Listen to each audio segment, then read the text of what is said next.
Anong mensahe ang kailangang marinig ng mga water signs ngayon o within 1 week from now?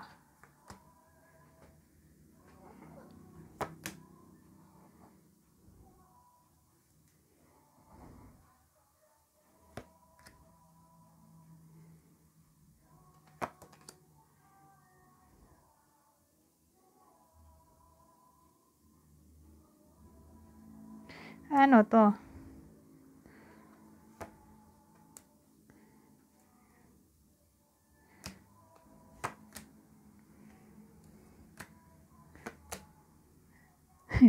Hindi ko makuha anong idea dito.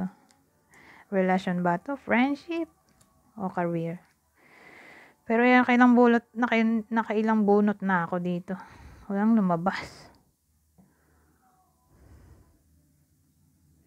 Kasi, pwede rin namang relationship to. Broken dreams daw, oh.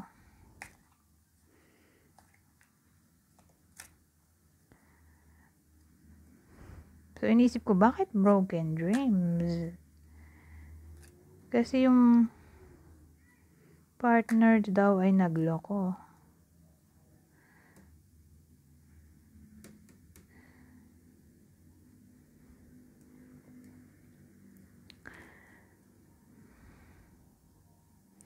Nagloko, sad ngayon, yung iniwan.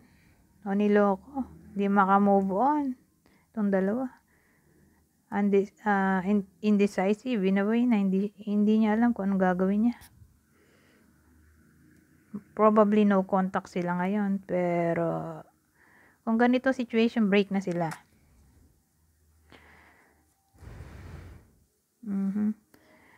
So, kung sino man yung iniwan, o niloko, umiiyak nowadays, o iiyak pa lang.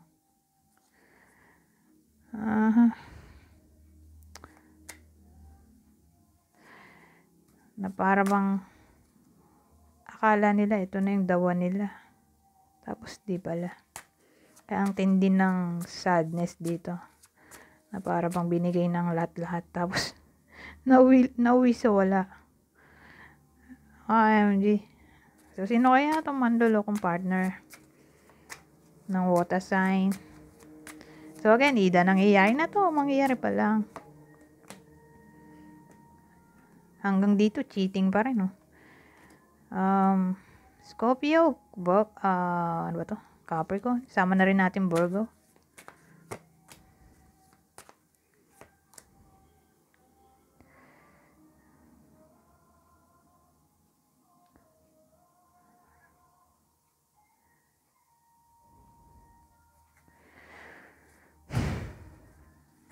Ang ganda nito eh. Kaya naman, ang pangit nito.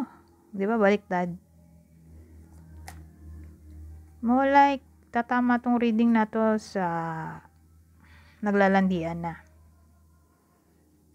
O parating pa lang. Kasi kung naglalandian sila, ang ending, paasa lang. Na friend zone. Ganun dating. Ngayon, kung darating pa lang, tawag dito. Parang, ganito.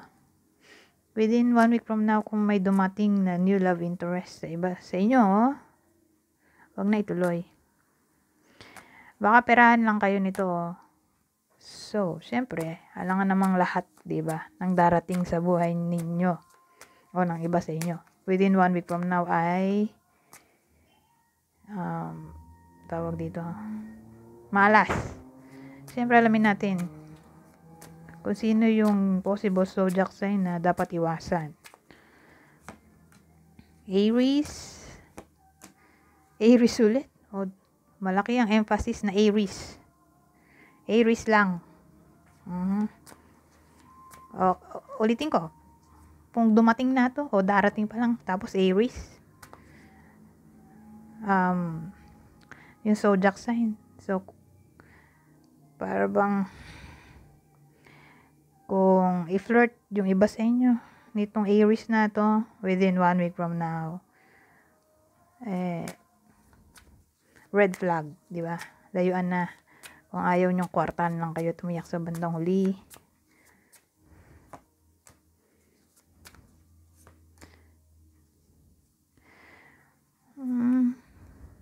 Kung ex, kasi may ano tayo, judgment. So, alam naman nating reconciliation card yan, di ba?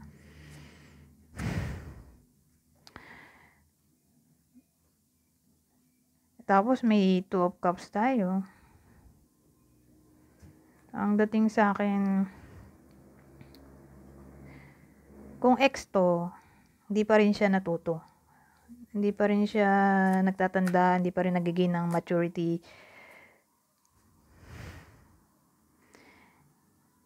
So, yun. Kung baga, dikit, parang dikit. Inisip kong magkadikit ba to?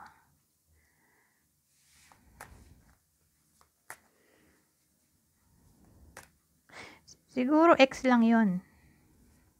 Tingin ko dikit to eh. X na Aries. Okay? Kung may dumating sa buhay ninyo, gusto makipagayos. Tapos Aries. Halimbawa may X yung iba sa inyo, Aries. Pwede babae yan o lalaki.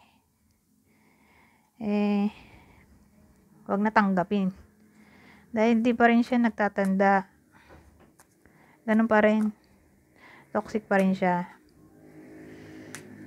Kaya maganda kung iwasan na lang.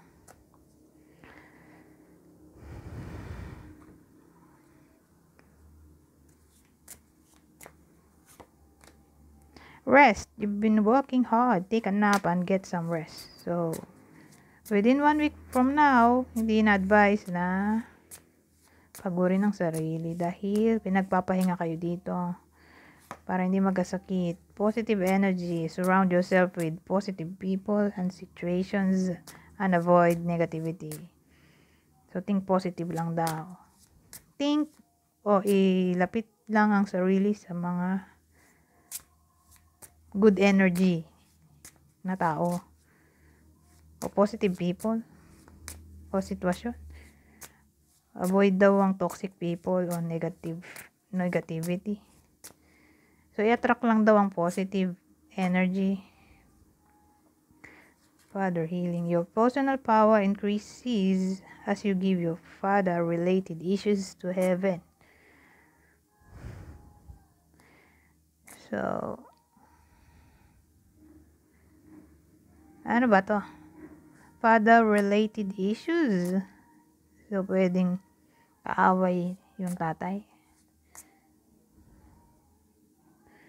O anything na parang problema nila yung tatay nila. Ipagpa sa Diyos na lang daw.